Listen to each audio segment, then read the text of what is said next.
आज का हमारा टॉपिक है जी reaction of carbon oil and hydrogen. Course है आपका होमोजीनियस कैटालिसिस से ही। न्यूक्लियर केमिस्ट्री की क्लास हम नेक्स्ट लेक्चर में डिस्कस करेंगे। आज उसी के 2 कंसेक्टिव लेक्चर करेंगे ताकि सीक्वेंस जो है वो बना रहे। तो reaction of carbon oil and hydrogen. So carbon monoxide, I should say carbon monoxide. So carbon monoxide is one of the most important feedstock in chemical industry. कि chemical industries क्या है कि हम केमिकल सिंथेसाइज करते हैं, chemical बनाते हैं, chemical से डिफरेंट प्रोडक्ट्स बनाते हैं। तो कोई ना कोई हमें स्टॉक उसको फीड देनी होती है हर रिएक्शन को। सो फीड डिपेंड करती है कि आप प्रोडक्ट कौन सी बनाना चाह रहे हैं। फॉर एग्जांपल अगर आप पॉलीइथिलीन बनाने जा रहे हैं तो आप फीड कौन सी देंगे? इथिलीन। पॉलीप्रोपिलीन बनाना जा रहे हैं तो फीड कौन सी होगी? प्रोपिलीन। अब इथिलीन और प्रोपिलीन क्या है? हाइड्रोकार्बन है। सो हाइड्रोकार्बन का नॉर्मल जो सोर्स होता है वो कौन सा होता है? पेट्रोलियम गैसेस वगैरह। तो ये जो हाइड्रोकार्बन है डिफरेंट प्रोडक्ट्स बनाने में इन्वॉल्व होते हैं, आगे एल्डिहाइड्स, अल्कोहल्स में। तो क्योंकि पेट्रोलियम की प्राइसेस अब तो कोविड-19 की वजह से काफ़ी लो हो गए, लेकिन अगर हम रिसेंट पास्ट में देखें तो पेट्रोलियम की प्राइसेस काफ़ी हाई हो गई थी। सो उसकी सप्लाई भी कम होती जा रही है और ये भी है कि ये फ्यूचर में इसकी अवेलेबिलिटी कम हो जाएगी। तो इस चीज़ को मद्देनज़र रखते हुए साइंटिस्ट जो है वो दूसरी चीज़ों की तरफ मूव कर रहे हैं। तो इसी एस्पेक्ट में जो कार्बन ऑयल, कार्बन मोनोऑक्साइड है, ये बहुत इम्पॉर्टेंट कंसीडर किया जा रहा है केमिकल इंडस्ट्रीज में कि इससे हम बहुत सारी प्रोडक्ट्स बना सकते हैं। इसको हम फीड स्टॉक के तौर पर यूज कर सकते हैं कि जिससे हम काफ़ी सारी केमिकल्स बना के उससे हम बहुत से प्रोडक्ट्स बना सकें। तो इसलिए क्या carbon monoxide is one of the most important feed stock in chemical industry. अब अगर इसकी स्ट्रक्चर देखें तो कार्बन और ऑक्सीजन के दरमियान क्या है? ट्रिपल बॉन्ड जो कि है इसकी अनसैचुरेटेड नेचर को शो करता है। एक नॉर्मली हमने क्या देखा होता है कि जो अनसैचुरेटेड कंपाउंड हैं वो रिएक्टिव होते हैं as compare to saturated compound. लेकिन यहाँ पे क्या है कि डिस्पाइट इट्स अनसैचुरेटेड नेचर इसकी कार्बन मोनोऑक्साइड की, इट इज वेरी अनरिएक्टिव। ये अनसैचुरेटेड है तो इसको रिएक्टिव होना चाहिए था, लेकिन क्या है? It is very unreactive under usual reaction conditions.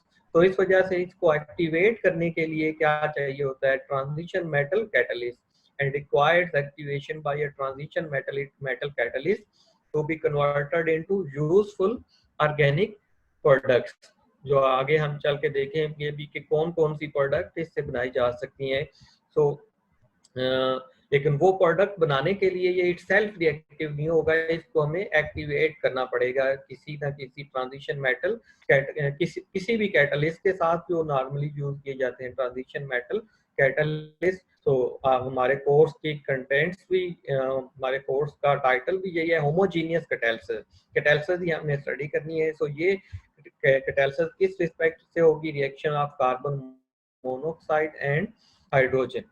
So a variety of products can be produced by using carbon monoxide as a unique source of carbon. बहुत सारी प्रोडक्ट हम बना सकते हैं कार्बन मोनोऑक्साइड को यूज करके। फॉर एग्जांपल अभी हमने डिस्कस किया, हाइड्रोकार्बन बनाए जा सकते हैं, इसे एल्डिहाइड बनाए जा सकते हैं। और एल्डिहाइड क्या है? बहुत यूजफुल इंटरमीडिएट हैं, इससे हम एल्डिहाइड को कन्वर्ट कर सकते हैं जो भी हम प्रोडक्ट बनाना चाहते हैं। फॉर एग्जांपल अगर हम अल्कोहल बनाना चाह रहे हैं तो एल्डिहाइड को हम कन्वर्ट कर देंगे अल्कोहल में, या इससे हाइड्रोकार्बन बनाए जा सकते हैं हाइड्रोजिनेशन करके। तो बेसिक जो होगी वो कार्बन मोनोऑक्साइड जो रॉ मटेरियल होगा उससे हम variety of products can be produce using carbon monoxide as a unique source of carbon. So यहाँ से हमें आइडिया हो गया कि कार्बन मोनोऑक्साइड क्या है, वेरी इंपॉर्टेंट केमिकल या वेरी इम्पॉर्टेंट जो है वो कंपाउंड है, मॉलिक्यूल है इन दी chemical industry. So the importance of carbon monoxide as an industrial feedstock has been greatly enhanced by the realization of dwindling or declining petroleum supply. वही चीज जो हमने डिस्कस की कि जैसे जैसे पेट्रोलियम की सप्लाई जो है वो कम होती जा रही है, डिक्लाइन करती जा रही है पेट्रोलियम की सप्लाई, और आज की दूसरे लफ्जों में हम क्या कह सकते हैं, प्राइस जो है वो बढ़ती जा रही है। तो वैसे से उसके साथ ही कार्बन मोनोऑक्साइड की इंपॉर्टेंस भी इंडस्ट्रियल फीडस्टॉक के अंदर बढ़ती जा रही है।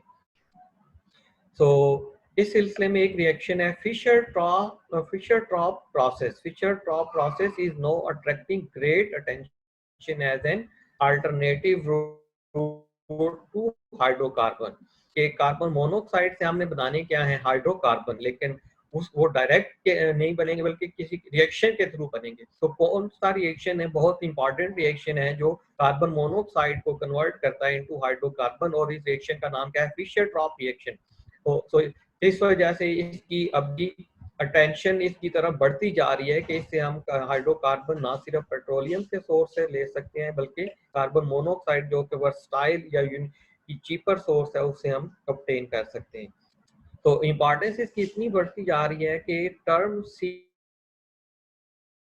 C1 chemistry has been and C1 chemistry to cover various chemical processes starting from the product, हर वो प्रोडक्ट का रिएक्शन स्टार्ट हो रहा है कार्बन मोनोऑक्साइड से, उसको हम किस कैटेगरी में डिस्कस करेंगे, C1 केमिस्ट्री, एक नई टर्मिनोलॉजी इंट्रोड्यूस करवा दी गई है।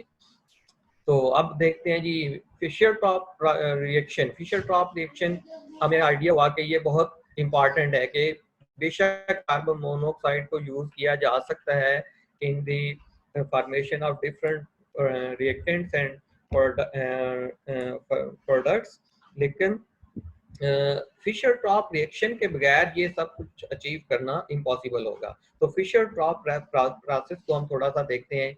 फिशर ट्रॉप रिएक्शन एब्रिविएट इसको किया गया है, FT reaction is the conversion of carbon monoxide and hydrogen के दो रिएक्टेंट्स होंगे, कार्बन मोनोऑक्साइड एंड हाइड्रोजन, इनको कलेक्टिवली नाम दिया जाता है सिंथेसिस गैस का। तो ये क्या करता है, कार्बन मोनोऑक्साइड एंड हाइड्रोजन को कन्वर्ट कर देगा इनटू हाइड्रोकार्बन।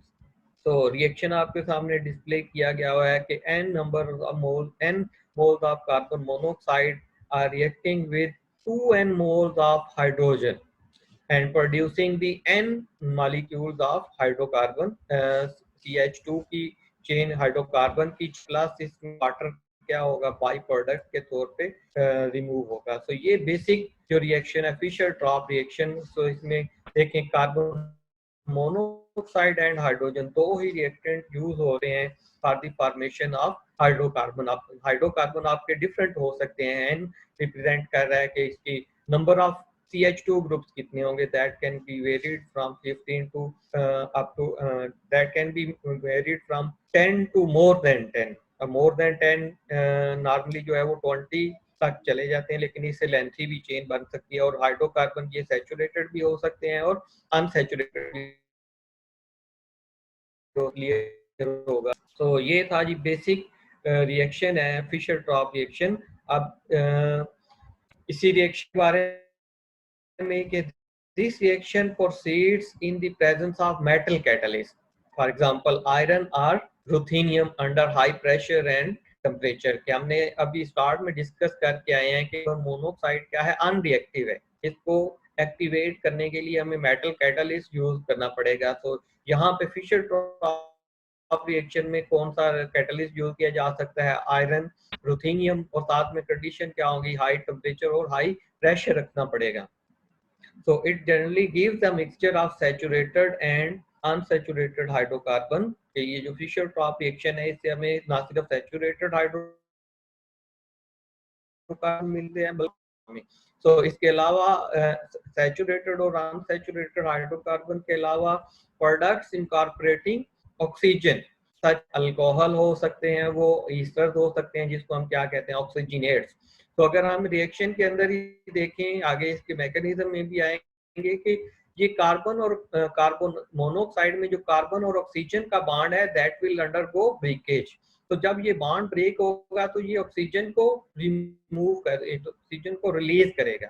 तो वो ऑक्सीजन कहाँ पे यूज हो सकती है, in the formation of water as a by product, या अगर कोई साइड रिएक्शन चल रहा है तो वो क्या करेगी, इन सैचुरेटेड हाइड्रोकार्बन्स को कन्वर्ट करवा देगी अल्कोहल्स के अंदर या ईस्टर्स के अंदर। सो तीन तरह की प्रोडक्ट आपको मिलेगी, सैचुरेटेड हाइड्रोकार्बन, अनसैचुरेटेड हाइड्रोकार्बन और ऑक्सीजनेटेड कंपाउंड, जिसमें अल्कोहल हो सकते हैं, ईस्टर्स हो सकते हैं। So attraction of the process is attributed to easy availability of both carbon monoxide and hydrogen from the any feedstock such as natural gas, oil and coal। कि ये process Fischer Tropsch process जो है वो बहुत important है industrially, और इसकी importance की मेन वजह है कि यूज होते हैं वो कार्बन मोनोऑक्साइड और हाइड्रोजन, क्या उनको हम इजीली ऑब्टेन कर सकते हैं, किसी नेचुरल गैस से ले सकते हैं, ऑयल से ले सकते हैं, कोल। तो ये एक तरह की बाई प्रोडक्ट जो बनेगी नेचुरल गैस की या ऑयल की या कोल की, तो उसको हम उस बाई प्रोडक्ट को यूज करके हम एक्स्ट्रा बेनिफिट गेन कर सकते हैं इससे। सो मैकेनिज्म की तरफ आते हैं जी। फिशर ट्रॉप मैकेनिज्म क्या है, कन्वर्जन हाइड्रोकार्बन के मैकेनिज्म में क्या है कि कार्बन मोनोऑक्साइड इसके अंदर क्या होगा, कार्बन और ऑक्सीजन का बॉन्ड क्या होना, ब्रेक होना चाहिए, उसको क्लीवेज कर देना चाहिए। तो जब वो बॉन्ड क्लीव करेगा तो उसके बाद क्या होगा, फॉलोड बाय कार्बन हाइड्रोजन का बॉन्ड बनेगा और साथ में कार्बन और कार्बन का बॉन्ड। दोनों ही बॉन्ड क्या है, मेन बॉन्ड है हाइड्रोकार्बन की चेन के अंदर, कार्बन कार्बन और कार्बन हाइड्रोजन। सो पहले स्टेप में कार्बन ऑक्सीजन का बॉन्ड ब्रेक, और उसके साथ सेकंड स्टेप और थर्ड स्टेप में carbon hydrogen and carbon carbon bond formation होगी, लेकिन होनी कहाँ पे है, वो on the surface of catalyst, catalyst की सरफेस के ऊपर। तो यहाँ पे आगे चलने से पहले एक चीज मैं आपके सामने डिस्कस करना चाहूंगा प्रीवियस स्लाइड से, कि जहाँ ने कहा कि metal catalyst reaction proceed in the presence of metal catalyst, for example iron and ruthenium under high pressure and temperature. तो ये मेटल कैटलिस्ट यूज हो रहा है, मेटल कम्प्लेक्स यूज नहीं हो रहा, मेटल का कोई कंपाउंड यूज नहीं हो रहा, बल्कि सिंपल मेटल यूज हो रही है। तो इस वजह से ये जो हमारा कोर्स का टाइटल तो है होमोजीनियस कैटालिसिस, लेकिन ये जो आयरन और रुथेनियम क्या है, ये मेटल आ जाएंगी हीट्रोजीनियस फॉर्म में, ये सॉलिड है, और यहाँ पे आपकी कार्बन मोनोऑक्साइड और हाइड्रोजन क्या है, गैस फॉर्म में है। तो ये एक टाइप बन जाएगी फिशर ट्रॉप रिएक्शन। जो बताने का मकसद यहाँ पे क्या है कि Fischer Tropsch reaction is basically a type of heterogeneous catalysis, homogeneous catalysis नहीं है। लेकिन फिर भी हम इसको पढ़ रहे हैं कि होमोजीनियस कैटालिसिस में बेशक नहीं है, लेकिन हीट्रोजीनियस कैटालिसिस के अंदर भी इसको पढ़ने का मकसद क्या है कि हमने रिएक्शन पढ़ने हैं कार्बन मोनोऑक्साइड एंड हाइड्रोजन के, और वो उनकी जो प्रोडक्ट्स बनेगी उसको फर्दर यूटिलाइज करते हैं। तो हमें आइडिया होना चाहिए पहले कि किस तरह carbon monoxide and hydrogen react करके इनटू हाइड्रोकार्बन्स में कन्वर्ट होते हैं। आगे हम इन्हीं कार्बन मोनोऑक्साइड और हाइड्रोजन के दूसरे होमोजीनियस कैटालिसिस वाले रिएक्शन भी देखेंगे, जिसमें ट्रांजिशन मेटल कैटलिस्ट यूज नहीं होगा, बल्कि metal transition metal complex use हो जाएगा। तो जो वो सॉल्युबलाइज होने की वजह से वो होमोजीनियस फेज में आ जाएगा। तो ये एक पॉइंट है कि फिशर ट्रॉप रिएक्शन जो है it is a type of heterogeneous catalysis rather than homogeneous catalysis. तो back to coming back to the mechanism. So जी बॉन्ड बनने के बाद कार्बन ऑक्सीजन बना और देन टूटा, और then carbon hydrogen and carbon carbon के बॉन्ड फॉर्मेशन हुए on the surface of catalyst. So अगले स्टेप में क्या होगा, फाइनली हाइड्रोजिनोलाइसिस। लाइसिस क्या है, ब्रेक डाउन, किसके थ्रू, हाइड्रोजन। तो हाइड्रोजन के थ्रू ब्रेक डाउन होगी and removal of product into gas phase take place as shown in the figure. तो इस फिगर में ये सारी चीजें मेंशन होंगी कि सबसे पहले क्या है कि ये जो लाइन के साथ शो किया गया, ये आपका कैटलिस्ट है, मेटल का कैटलिस्ट है, और उसकी सरफेस के ऊपर पहले स्टेप में क्या हुआ है, एड्सॉर्प्शन ऑफ कार्बन मोनोऑक्साइड। कल के लेक्चर में भी हमने डिस्कस किया कि मेटल कैटलिस्ट और रिएक्टेंट क्या है, दोनों एक कैटलिस्ट का पहले काम क्या है कि वो रिएक्टेंट को अपने साथ अटैच करवाता है। तो यहाँ पे वही चीज डिस्प्ले हो रही है कि पहले स्टेप में carbon monoxide is getting attached with the catalyst on the surface of catalyst, और वही हेट्रोजीनियस कैटालिसिस में हमने कहा कि कैटलिस्ट किस फॉर्म में होगा, सॉलिड फॉर्म में। तो सॉलिड फॉर्म सरफेस के ऊपर कार्बन मोनोऑक्साइड क्या अटैच हो गई है थ्रू दी कार्बन। तो अगले स्टेप में क्या हुआ कि हमने क्या कहा हुआ है कि कार्बन और ऑक्सीजन का बॉन्ड क्लीव होगा। तो वो हुआ कि कार्बन और ऑक्सीजन का बॉन्ड क्लीव हुआ तो कार्बन भी कैटलिस्ट के साथ अटैच हो गई, और दूसरी जो स्पीशीज थी ऑक्सीजन वो भी कैटलिस्ट के साथ अटैच हो गई। तो अब अगले स्टेप में क्या है, हाइड्रोजन भी मौजूद है। सिर्फ दो रिएक्टेंट है ना, कि पहली कार्बन मोनोऑक्साइड है और दूसरा रिएक्टेंट कौन सा है, हाइड्रोजन। तो पहले कार्बन मोनोऑक्साइड कैटलिस्ट के साथ अटैच हुआ, बॉन्ड की क्लीवेज हुई। देन हाइड्रोजन ने क्या किया कि वो जो ऑक्सीजन का मॉलिक्यूल कैटलिस्ट के साथ अटैच, ऑक्सीजन का एटम वो अटैच था, उसके साथ मिलके वाटर बना के उसको बाई प्रोडक्ट की फॉर्म में लिबरेट कर दिया। अभी हम इक्वेशन में देख के आए हैं कि water is produced as a by product in the reaction. अब यहाँ पे हाइड्रोजन क्या की मॉलिक्यूल क्या होगा कि वो डायरेक्टली ऑक्सीजन के साथ अटैच नहीं हो सकता, बल्कि उसकी भी पहले ब्रेक डाउन होगी। हाइड्रोजन H2 के दो जो एटम जुड़े हुए हैं मॉलिक्यूल की फॉर्म में, वो ब्रेक डाउन होंगे, वाटर बनेगा, और साथ में जो एक एटम है हाइड्रोजन का वो भी कैटलिस्ट की सरफेस के साथ अटैच हो जाएगा, या कार्बन और हाइड्रोजन का हमने कहा है बॉन्ड बनेगा, तो कार्बन और हाइड्रोजन के साथ बॉन्ड बना देगा, और जो कोई एक्स्ट्रा अवेलेबल हाइड्रोजन होगा वो कैटलिस्ट की सरफेस के साथ अटैच होकर किसी दूसरे मॉलिक्यूल के साथ जाके दोबारा आगे फ्यूचर में बॉन्ड बना लेगा। तो इस तरह की स्पीशीज बनेगी। हाइड्रोजन भी कैटलिस्ट की सरफेस के ऊपर अटैच है, कार्बन भी अटैच है, CH2 CH3 के कार्बन के साथ एक बॉन्ड बना हाइड्रोजन का, कार्बन के साथ दो हाइड्रोजन के बॉन्ड बन गए, कार्बन के साथ तीन हाइड्रोजन के बॉन्ड बन गए। लेकिन अभी भी क्या है, कार्बन कैटलिस्ट की सरफेस के ऊपर अटैच है। ये पहले तीन स्टेप हैं। अब एंड बाद में क्या होना है कि जो हमने लिखा हुआ है कि फाइनली हाइड्रोजिनोलाइसिस के, अब फाइनल स्टेप में क्या होना, हाइड्रोजन ने ब्रेक डाउन करवानी है एंड रिमूव करवाना है प्रोडक्ट को इनटू दी गैस फेज। तो ये स्टेप यहाँ पे आया कि हाइड्रोजन की गैस जो रिएक्टेंट की फॉर्म में मौजूद है उसने हाइड्रोजिनोलाइसिस करवाई, और आपकी प्रोडक्ट क्या है, हाइड्रोकार्बन, वो गैस की फॉर्म में वो रिमूव हो जाएगी और डिटैच हो जाएगी फ्रॉम दी कैटलिस्ट। तो ये मैकेनिज्म था उसका, फिशर ट्रॉप रिएक्शन का। जर्नल आप उसकी कुछ प्रॉपर्टीज हैं कि इसी को फर्दर डिस्कस किया गया है कि Fischer Tropsch reaction involves a series of reactions and produces a variety of hydrocarbon having the journal formula CnH2n plus 2। कि journal variety of series of reaction तो हमने देख लिए कि डिफरेंट रिएक्शन हो रहे हैं मैकेनिज्म के अंदर, हमने डिस्कस कर लिया उसको। और वैरायटी ऑफ हाइड्रोकार्बन भी किस फॉर्म में मिल सकते हैं कि लीनियर चेन हाइड्रोकार्बन हो सकता है, हाइड्रोकार्बन ब्रांच्ड हाइड्रोकार्बन हो सकता है, उसके नंबर ऑफ कार्बन एटम 10 हो सकते हैं, नंबर ऑफ कार्बन एटम 12 हो सकते हैं, different number of carbon atom. लेकिन जनरल फार्मूला क्या होगा, CnH2n plus 2। So value of n is typically in the range of 10 to 20 for the case of alkanes। So alkane के लिए जो n की वैल्यू है वो 10 से लेके 20 की रेंज में होगी। अब यहाँ पे क्या है, फॉर्मेशन ऑफ मीथेन, मीथेन जो है वो भी बाई प्रोडक्ट के तौर पे या माइनर प्रोडक्ट के तौर पे इसके अंदर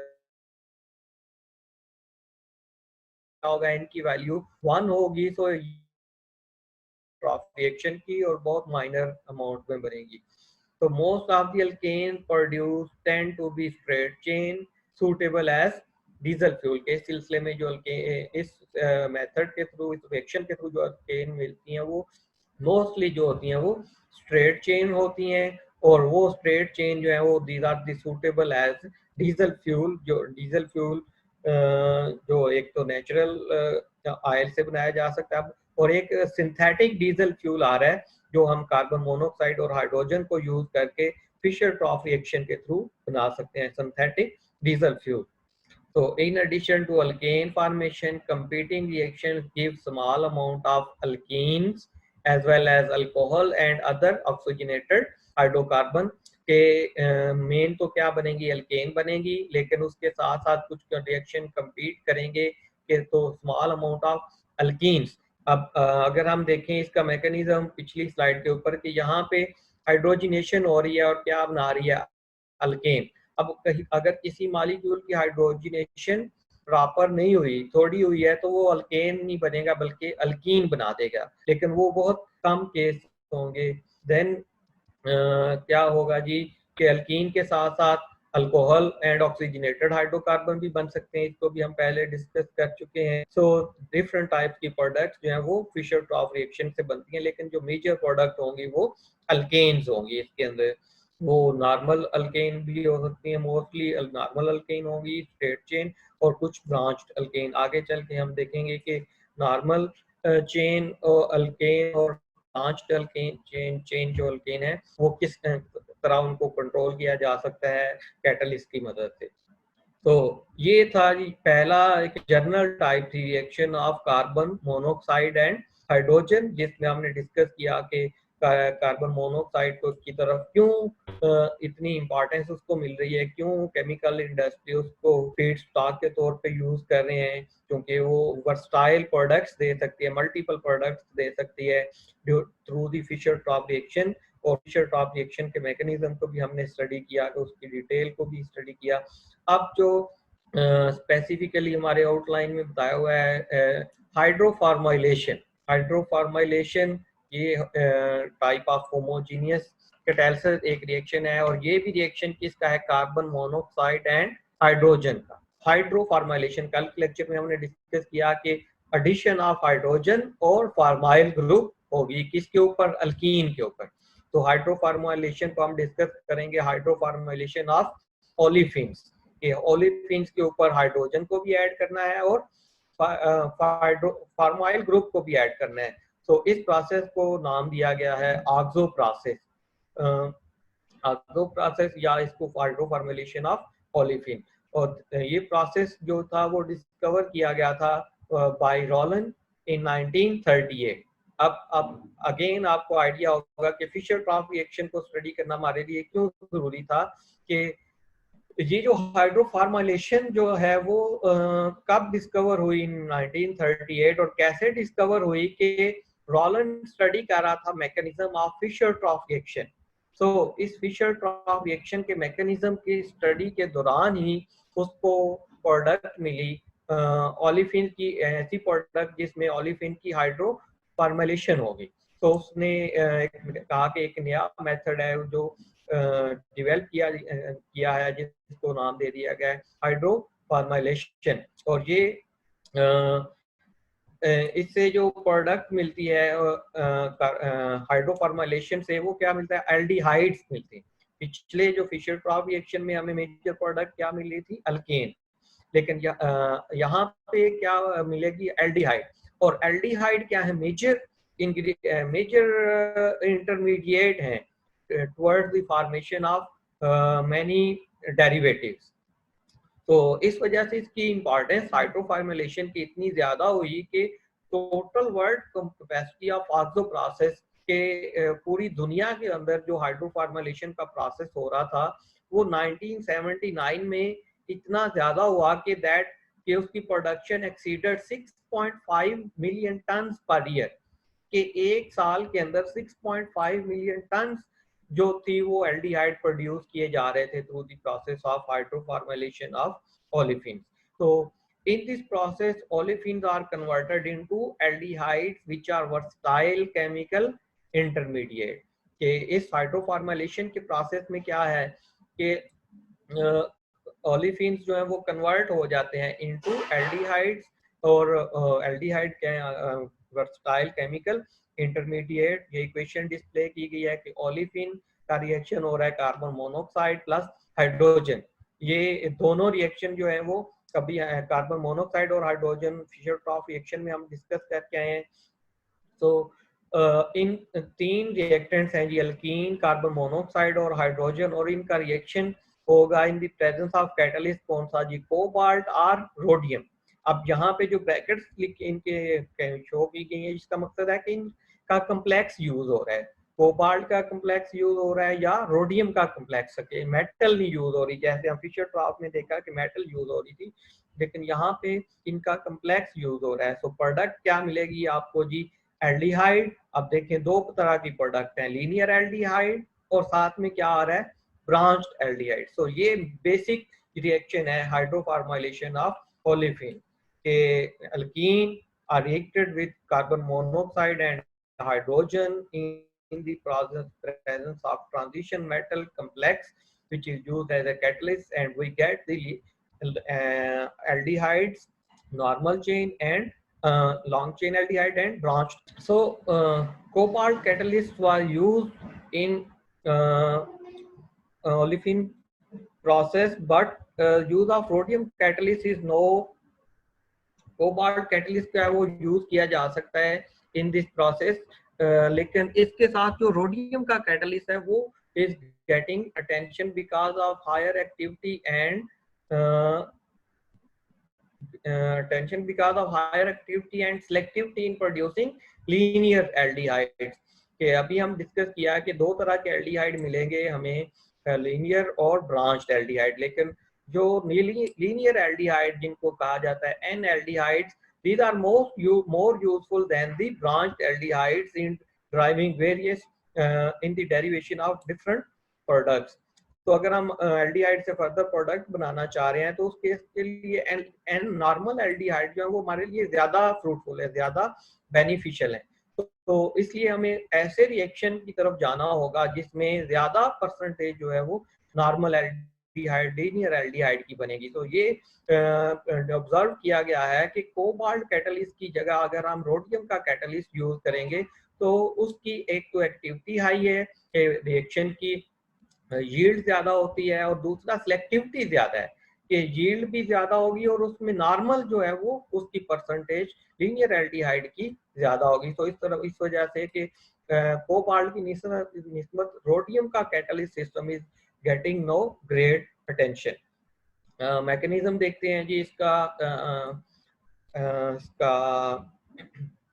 इस रिएक्शन का, हाइड्रोफॉर्माइलेशन का। तो मैकेनिज्म हम डिस्कस करेंगे प्रोपाइलीन के रिस्पेक्ट के पॉइंट ऑफ व्यू से। तो mechanism of propylene hydroformylation using CO2 CO8 as a catalyst will be discussed here. तो यहाँ पे आपको नजर आ गया कि कोबाल्ट का कैटलिस्ट यूज किया जा रहा है, लेकिन वो कोबाल्ट का कैटलिस्ट किस फॉर्म में है, कम्प्लेक्स कोबाल्ट का डाई कार्बोनाइल। हम लास्ट लेक्चर में पढ़ के आए हैं CO2 CO8 का। तो कोबाल्ट का कैटलिस्ट जो है वो कम्प्लेक्स की फॉर्म में यहाँ पे यूज किया जा रहा है। तो इसका मैकेनिज्म होगा जी कि सबसे पहले जो मैकेनिज्म है, it is based on the original proposal of Heck and Breslow. तो उन्होंने ये मैकेनिज्म प्रपोज किया था और उन्होंने कहा था कि फर्स्ट स्टेप में क्या होता है कि कोबाल्ट का जो बाई न्यूक्लियर कम्प्लेक्स है CO2 CO8 वो डिकम्पोज हो जाता है and is in converted into hydrido cobalt tetra carbonyl under hydrogen. कि ये हाइड्राइडो कार्बोनाइल भी हम लास्ट लेक्चर में पढ़ के आए हैं। सो बाई न्यूक्लियर कोबाल्ट का कार्बोनाइल को जब हम रिएक्ट करवाते हैं हाइड्रोजन के साथ, तो it is converted into hydrido cobalt tetra carbonyl. दो मॉलिक्यूल बना दे देता है इसके, hydrido cobalt tetra carbonyl. So ये जो हाइड्राइडो कोबाल्ट का कम्प्लेक्स है इज कोऑर्डिनेटिवली सैचुरेटेड। कोऑर्डिनेटिव एक सैचुरेटेड हम टर्म यूज करते हैं हाइड्रोकार्बन के लिए कि उसके अंदर सिंगल बॉन्ड है या डबल बॉन्ड है, लेकिन ये टर्म क्या है, कोऑर्डिनेटिवली सैचुरेटेड। कोऑर्डिनेशन कम्प्लेक्स आपने पढ़े हुए हैं कि अगर कोबाल्ट का कम्प्लेक्स 6 बना सकता है, कोऑर्डिनेशन नंबर उसका 6 है, तो अगर 5 होगा तो वो अनसैचुरेटेड होगा। तो ये क्या है, hydrido cobalt complex is coordinatively saturated, therefore one CO molecule dissociate to create an unsaturated species that react with olefin। कि एक मॉलिक्यूल जो है वो इस कम्प्लेक्स से डिसोसिएट होके निकल जाएगा, तो ये पीछे रह जाएगा HCO CO3 कोबाल्ट के साथ कार्बोनाइल के 3 लिगेंड अटैच होंगे। आगे इसकी फिगर आएगी तो उसमें सारी ये स्कीमेटिक रिप्रेजेंटेशन शो की जाएगी। क्या होता है कि हाइड्राइडो का cobalt complex is coordinatively saturated, therefore one CO molecule dissociate to create an unsaturated species that react with this olefin.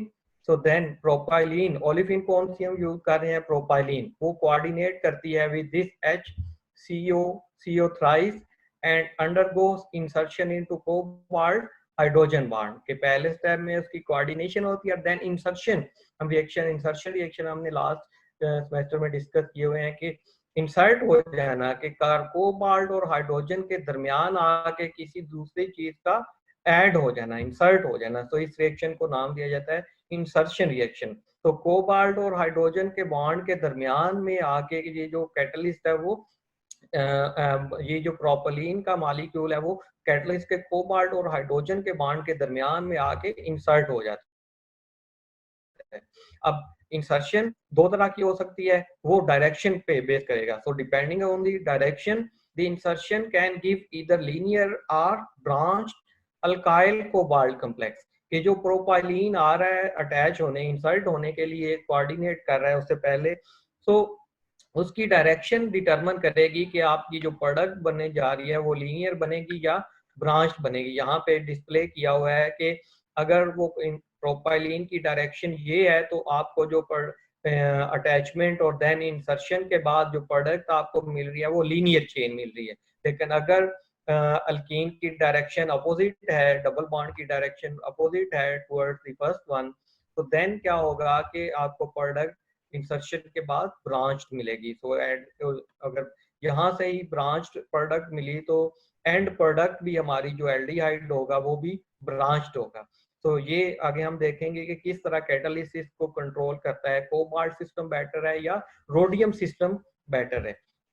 So then अगले स्टेप में क्या होगा जी, further coordination of CO molecule to propyl cobalt intermediate के then CO molecule उसके साथ आके coordinate करता है और देन वो CO मॉलिक्यूल क्या करता है, इंसर्ट कर जाता है इनटू कोबाल्ट प्रोपाइल बॉन्ड। जैसे पहले कोबाल्ट हाइड्रोजन बॉन्ड के दरमियान में इंसर्शन हुई प्रोपाइलिन की, अब CO मॉलिक्यूल की इंसर्शन हुई है, कार्बन मोनोऑक्साइड के मॉलिक्यूल की इंसर्शन हुई है बिटवीन कोबाल्ट एंड प्रोपाइल, यानी कि कोबाल्ट और कार्बन के बॉन्ड के दरमियान। तो ऊपर वाली क्या थी, कोबाल्ट हाइड्रोजन इंसर्शन, और ये वाली क्या हुई, cobalt carbon insertion.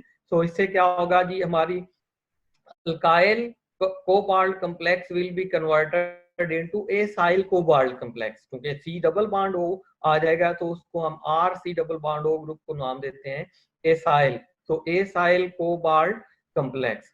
so then उसके बाद oxidative addition of hydrogen to the acyl cobalt complex and subsequent reduction। पहले स्टेप में ऑक्सीडेटिव एडिशन, हाइड्रोजन की एडिशन होनी है लेकिन ऑक्सीडेटिव एडिशन होनी है, एंड देन सब्सिक्वेंट रिडक्शन भी होनी है और एलिमिनेशन भी होनी है। सो किसकी, असाइल ग्रुप की एंड हाइड्राइडो लिगेंड, दो चीजें एलिमिनेट होगी, असाइल ग्रुप एंड हाइड्राइडो लिगेंड। तो वो आपस में कोऑर्डिनेट, आपस में रिएक्ट करके क्या करेंगे, लिबरेट दी एल्डिहाइड। तो फाइनल प्रोडक्ट क्या मिलेगी, एल्डिहाइड। और इस प्रोसेस के दौरान क्या होगा, regeneration of HCO3 to restart the catalytic cycle again। तो ये एक साइक्लिक प्रोसेस है। अगली स्लाइड पे उस जो साइकिल रिप्रेजेंट किया हुआ है, सारी ये जो हमने यहाँ पे डिस्कशन की है वो सारी उसकी ग्राफिक इलस्ट्रेशन सामने आएगी। तो mechanistic scheme shown in figure 2 satisfies the result of kinetic studies, के इस मैकेनिज्म को सपोर्ट किया गया है कि वो काइनेटिक स्टडी से जो रिजल्ट मिले हैं वो इस मैकेनिज्म को सपोर्ट कर रहे हैं। सो ये कैटालिटिक उसकी साइक्लिक स्कीम के पहले स्टेप में क्या होगा, CO2 CO8 हाइड्रोजन के साथ रिएक्ट करके उसने क्या बना दिया, मोनोन्यूक्लियर कॉम्प्लेक्स हाइड्राइडो कोबाल्ट टेट्राकार्बोनाइल। उससे माइनस CO हुआ, एक माइनस कार्बोनाइल का, लेकिन कार्बन मोनोऑक्साइड का मॉलिक्यूल माइनस हुआ तो ये बन गया HCO CO3। तो ये हमारी एक्चुअली क्या है, कैटलाइजिंग स्पीशी है जो रिएक्शन को कैटलाइज करवाने जा रही है। सो अब ये क्या हम पढ़ के आए हैं कि इसके साथ प्रोपाइलीन का मॉलिक्यूल कोऑर्डिनेट करेगा। सो यहाँ पे प्रोपाइलीन के मॉलिक्यूल ने कोऑर्डिनेट किया विद द कैटलिस्ट के साथ, कोबाल्ट के साथ, और देन कोऑर्डिनेशन के बाद हमने क्या कहा था जी, इंसर्शन होगी between cobalt and hydrogen bond. So insertion होगी between cobalt and hydrogen bond, तो अल्कीन कन्वर्ट हो गई into alkane propane. So propyl group CH3 CH2 CH2 और साथ में वो अटैच हो गया है कोबाल्ट के साथ। तो ये हमारा कौन सा अल्काइल कोबाल्ट कॉम्प्लेक्स। तो इस अल्काइल कोबाल्ट कॉम्प्लेक्स के साथ कोऑर्डिनेशन हो रही है कार्बन कार्बन मोनोऑक्साइड की, कार्बोनाइल लिगेंड की। So it is converting into propyl cobalt tetra carbonyl, 4 carbonyl के लिगेंड अटैच हो गए। अब पहली अगेन जो फर्स्ट और सेकंड स्टेप था कि कोऑर्डिनेशन देन इंसर्शन, तो वही रेपिटेशन हो रही है, कोऑर्डिनेशन और देन इंसर्शन। CO इंसर्शन जब हो जाएगी बिटवीन, ये हमारा प्रोपाइल ग्रुप था और ये क्या था, कोबाल्ट। पहले इन दोनों के दरमियान बॉन्ड बना हुआ था, लेकिन उस बॉन्ड के दरमियान इंसर्ट हो गया आपका CO, कार्बन कार्बोनाइल का लिगेंड इंसर्ट हो गया, तो ये C डबल बॉन्ड हो कार्बोनाइल ग्रुप। तो ये हमारा ग्रुप कौन सा आ रहा है, acyl group. Acyl group is attached with the cobalt CO3। अब यहाँ पे एक इक्विलिब्रियम का प्रोसेस हो रहा है कि CO का लिगेंड क्या हो रहा है कि वो उसके साथ रिवर्सिबल रिएक्शन के थ्रू अटैच होके CO4 स्पीशी भी दे रहा है और then it is going back to CO3 species. तो ये जो CO3 वाली स्पीशी है, इसकी ऑक्सीडेटिव एडिशन होगी थ्रू हाइड्रोजन। तो हाइड्रोजन के हाइड्रोजन का मॉलिक्यूल आएगा तो हाइड्राइड लिगेंड के तौर पे उसके साथ अटैच हो जाएगा। अगर हम यहाँ पे देखें तो कोबाल्ट 0 ऑक्सीडेशन स्टेट में है, तो यहाँ पे +2 में ऑक्सीडेशन हो गई है, एडिशन हो रही है हाइड्रोजन की, लेकिन कौन सी हो रही है, ऑक्सीडेटिव एडिशन। सो अगले स्टेप में ऑक्सीडेटिव एडिशन हुई और then reductive elimination. Reductive elimination में हमने क्या कहा था, हाइड्राइडो का लिगेंड इलिमिनेट होगा और साथ में एसाइल ग्रुप। तो एसाइल ग्रुप और हाइड्राइडो के लिगेंड आपस में रिएक्ट करके हमें क्या दे रहे हैं, एल्डिहाइड।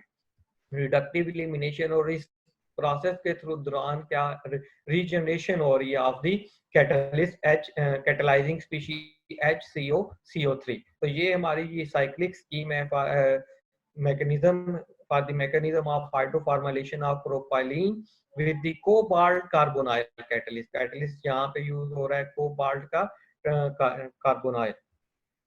तो अब थोड़ा सा डिस्कस कर लेते हैं कि हमने कहा कि 2 तरह के कैटलिस्ट यूज किए जा सकते हैं, कोबाल्ट का और रोडियम का। थोड़ा सा हमने पहले भी आइडिया लिया हुआ है कि रोडियम का क्या एडवांटेज है, तो इसको मजीद डिटेल में देख लेते हैं कि advantages of rhodium catalyst system के। ये जो हाइड्रोफॉर्माइलेशन हम पीछे डिस्कस करके आए हैं, उसमें कोबाल्ट का कैटालिस्ट भी यूज किया जाता है और रोडियम का भी।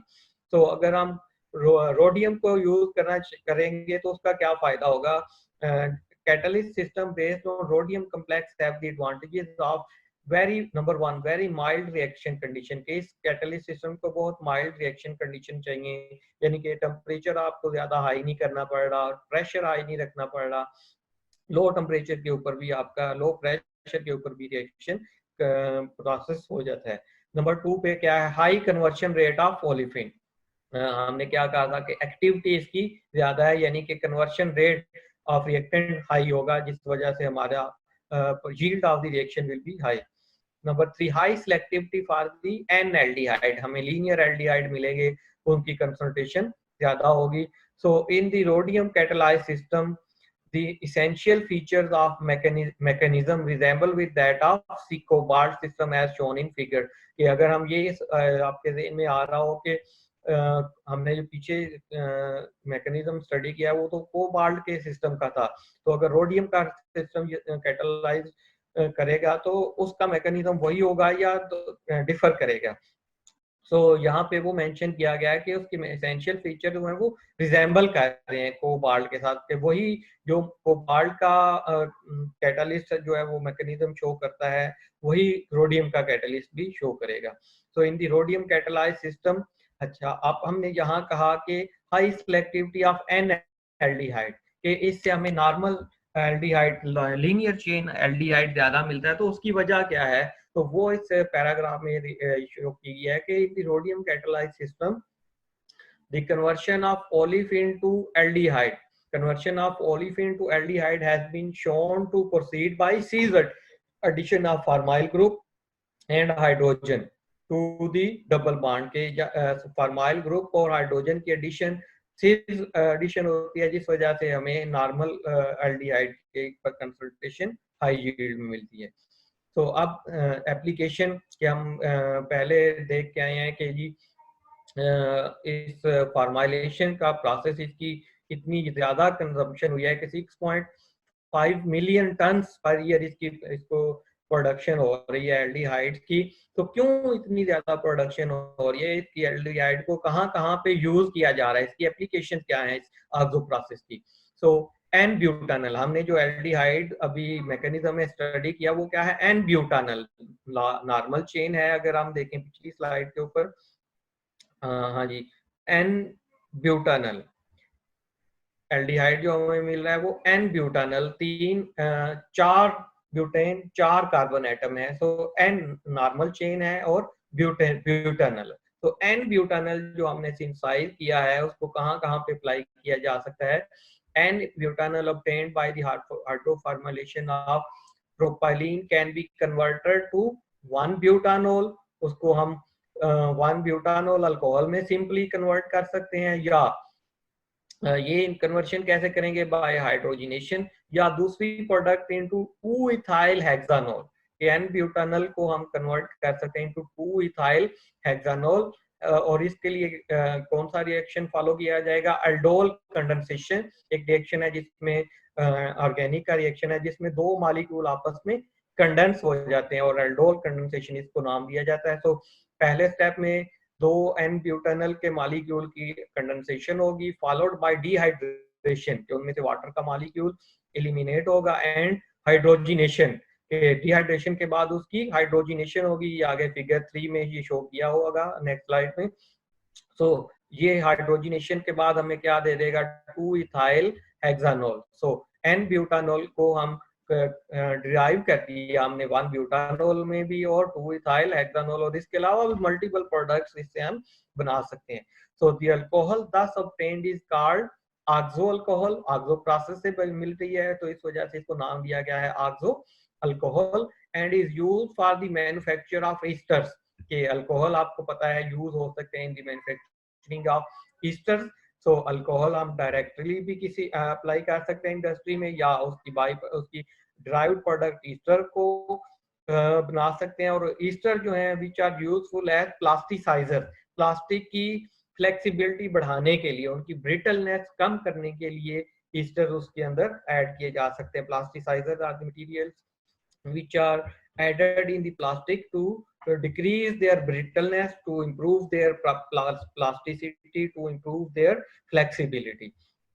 So ये जो रिएक्शन स्कीम है वो शो की गई है कि हमने स्टार्ट लिया था जी प्रोपीन का मॉलिक्यूल और उसका रिएक्शन करवाया कार्बन मोनोऑक्साइड और हाइड्रोजन, हाइड्रोफॉर्माइलेशन। सो क्या मिला हमें, एन ब्यूटानल। तो एन ब्यूटानल की अल्डोल कंडेंसेशन हुई, तो पहले स्टेप में हमें ये प्रोडक्ट मिली, देन उसकी डिहाइड्रेशन और फॉलोड बाय डिहाइड्रेशन के बाद अल्कीन, एल्डिहाइड और अल्कीन बन गई। देन इसकी डिहाइड्रेशन के बाद हाइड्रोजिनेशन हुई तो हमारे पास प्रोडक्ट क्या आ गई, 2-इथाइल हेक्सानल, 2-इथाइल हेक्सानल। सो ये फिगर इसका लेबल है कन्वर्शन ऑफ प्रोपाइलिन टू 2-इथाइल हेक्सानोल। तो ये था जी आज का हमारा लेक्चर। सो इस लेक्चर में हाइड्रोफॉर्मुलेशन का प्रोसेस जो है वो बहुत इंपॉर्टेंट है, इसके सिंथेटिक पॉइंट ऑफ व्यू से भी और मैकेनिस्टिक पॉइंट ऑफ व्यू से भी। सो कल के लिए बल्कि नेक्स्ट लेक्चर में आपके लिए थोड़ा सा होमवर्क है कि ये जो आपके सामने साइक्लिक इसकी मैकेनिज्म शो किया गया है, साइक्लिक डायग्राम शो की गई है इस मैकेनिज्म की, mechanism for hydroformylation of propylene with cobalt carbonyl catalyst. इसको आपने खुद अपनी हैंड राइटिंग में ड्रा करनी है एक पेज के ऊपर, एक ये फिगर और एक लास्ट वाली फिगर, फिगर नंबर 3। तो ये 3 फिगर 2 और फिगर 3 आप लोग ड्रा करेंगे और नेक्स्ट लेक्चर के स्टार्ट से पहले आप लोगों की स्क्रीन शेयर स्क्रीन इसी तरह मीटिंग के दौरान ही, इस लेक्चर के दौरान ही शेयर स्क्रीन करेंगे आपने सब लोग वन बाय वन। तो आप लोगों की प्रैक्टिस के लिए है कि ये इम्पॉर्टेंट है और इसको आपको ड्रा करना आना चाहिए। तो ये आपने नेक्स्ट लेक्चर में शेयर स्क्रीन करके मुझे डिस्प्ले करनी है one by one. Her candidate, her student के मैं स्क्रीन जो है इंडिविजुअली चेक करूंगा। चलें जी, ये आज का लेक्चर हमारा ओवर हुआ। तो अभी